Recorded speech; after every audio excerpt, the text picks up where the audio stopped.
A woman who suffered from a failed spinal fusion surgery was left unable to hardly walk at all until a Muskegon neurosurgeon relieved her pain with a new cutting-edge medical technology. As Fox 17's Olivia Yatuma reports, this device gave this woman her life back. I am here at Trinity Health Muskegon, where I got to talk to 74-year-old Debbie Reed, who, with this new medical technology in West Michigan, for lack of a better term, has gotten the kickback in her step.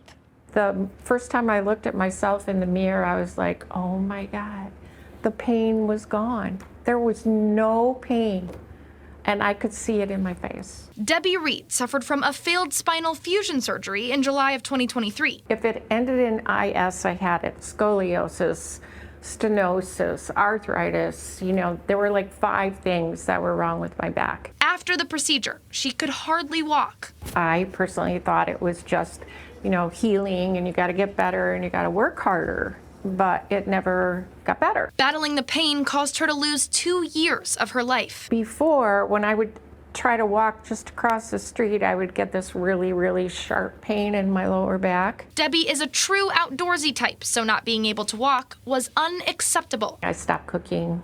That was huge for me. Stop walking because we like to hike. But now she will be able to hike again thanks to a medical technology called Globus Excelsius. Dr. Lina describes it as a GPS for spinal surgeries, which provides smaller incisions, less unnecessary tissue disruption, shorter operative time, less blood loss, quicker recovery for the patients, less postoperative pain. This device also has a robotic arm, which Dr. Lina believes is the future of spine surgery. The robot is an arm essentially that comes in, and it takes away the human error. Debbie's surgery with Dr. Lina was in September, and only 3 days post-procedure, she was pain-free and back on her feet. I can walk 1.5 miles.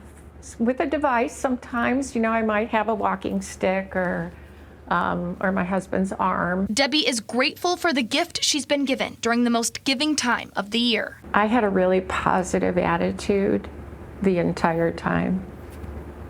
And if I didn't, I don't know where I'd be right now. Debbie plans to get back to her adventurous self, hiking with her friends and her husband and keeping up with her young grandchildren. For now, in Muskegon, Olivia Yatuma, Fox 17 News.